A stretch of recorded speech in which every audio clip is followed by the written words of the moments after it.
You know, there's something nobody talks about when you hit 40. Everyone mentions the gray hairs, the reading glasses, the occasional joint pain. But there's this invisible shift that happens, something deeper, something that affects everything from how you wake up in the morning to how you feel when you walk into a room. I'm talking about energy, not just physical energy, but that fundamental life force that makes you feel alive, driven, present. And I had no idea how dramatically mine had changed until one ordinary Tuesday morning when I couldn't even get out of bed. Let me take you back to where this story really begins, because understanding what I discovered requires you to see where I was. 3 years ago, I was 42, running a successful consulting business, married for 15 years, 2 kids, the whole package that from the outside looked perfect. But something was wrong. I'd wake up exhausted, drag myself through workouts that used to energize me, and by 2 in the afternoon, I needed coffee just to string sentences together. My wife noticed it before I did. She'd ask if I was okay, and I'd brush it off. Men do that. We're conditioned to push through, to not complain, to just keep going. But here's what I didn't know then, what nobody had ever told me. There's a biological transformation that happens in men after 40 that's as significant as any other life stage, yet we barely acknowledge it exists. I'm not talking about a midlife crisis or some psychological phenomenon. I'm talking about measurable, quantifiable changes in hormone production, cellular function, and energy metabolism that fundamentally alter how our bodies operate. The turning point came during a routine physical. My doctor, a straightforward guy in his 50s who'd seen thousands of men go through this, looked at my blood work and said something that changed everything. He told me my testosterone levels had dropped nearly 30% from where they'd been 5 years earlier. Now, I'd heard about testosterone before, mostly in gym talk or late-night supplement commercials, but I had no real understanding of what it actually did beyond the obvious associations. What he explained to me that day opened up an entire world I didn't know existed. Testosterone isn't just about muscle mass or libido, though it affects both. It's intricately connected to energy production at the cellular level. When testosterone levels decline, which happens naturally in all men starting around age 30 and accelerating after 40, it triggers a cascade of changes. Your mitochondria, these tiny powerhouses inside every cell that produce the energy your body runs on, they become less efficient. Your body's ability to convert food into usable energy diminishes.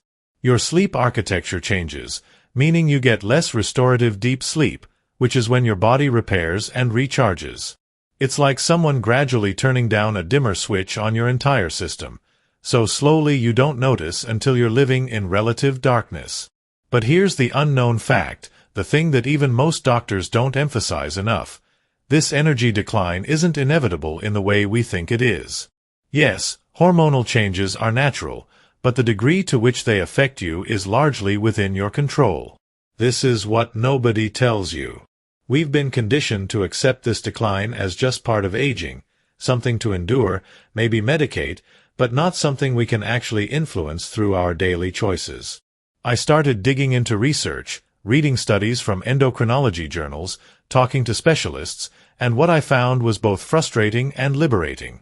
Frustrating because the information was out there, buried in academic papers and specialist knowledge, but not reaching the men who needed it most. Liberating because it meant I wasn't helpless. There were specific, actionable things I could do. The first thing I learned was about something called androgen receptor sensitivity. Even if your testosterone levels drop, your body's cells have receptors that respond to whatever testosterone is present. The sensitivity of these receptors can be enhanced or diminished based on lifestyle factors. Chronic stress, for instance, floods your system with cortisol, which directly competes with testosterone at the receptor level. Poor sleep reduces receptor sensitivity. Lack of resistance training decreases the number of receptors your muscles produce. But the reverse is also true. Managing stress increases sensitivity. Quality sleep enhances it. Strategic exercise multiplies receptor sites. I started with sleep because everything I read pointed to it as foundational. not just sleeping more hours, but improving sleep quality. I learned that men over 40 produce less melatonin naturally, and our circadian rhythms can get disrupted more easily. I installed blackout curtains, eliminated screens an hour before bed, and started a consistent sleep schedule. Within 2 weeks, I noticed changes. Not dramatic, not overnight transformation, but real, measurable improvements in how I felt waking up. Then came the dietary adjustments, and this is where things got interesting because it contradicted a lot of what I thought I knew. I'd been eating what I considered a healthy diet, lots of whole grains, low-fat everything, minimal red meat.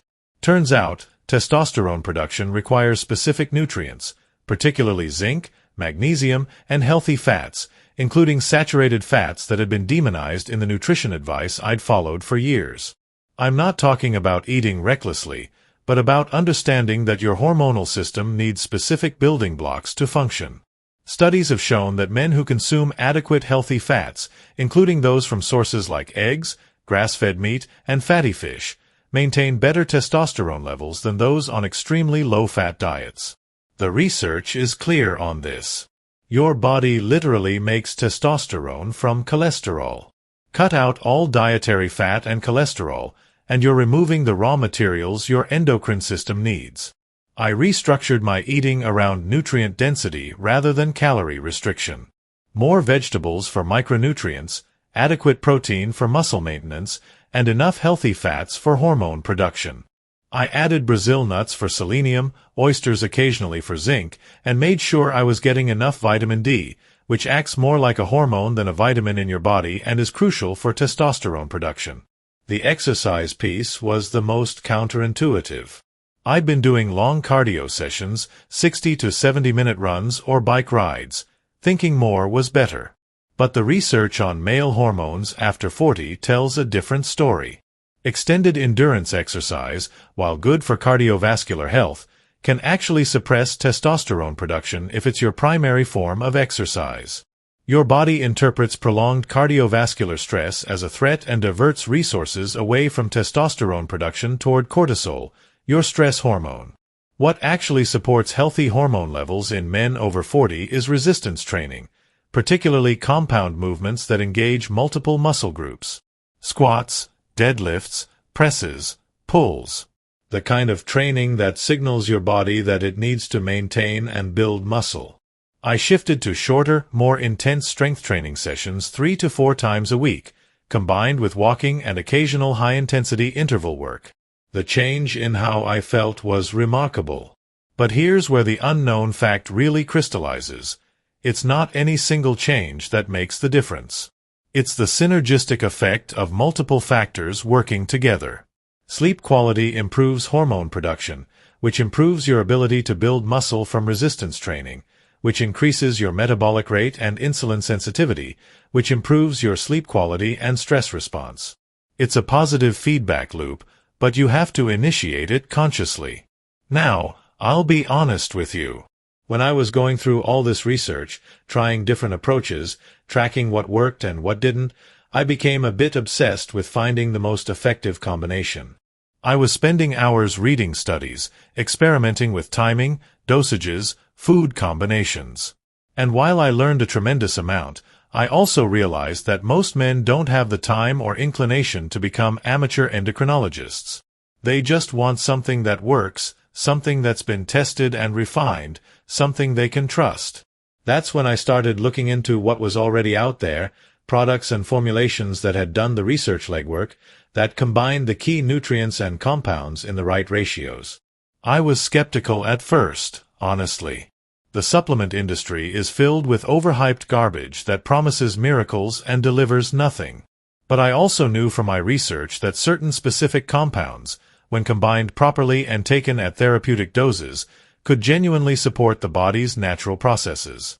I eventually found something that aligned with everything I'd learned, and it became a key part of my own protocol.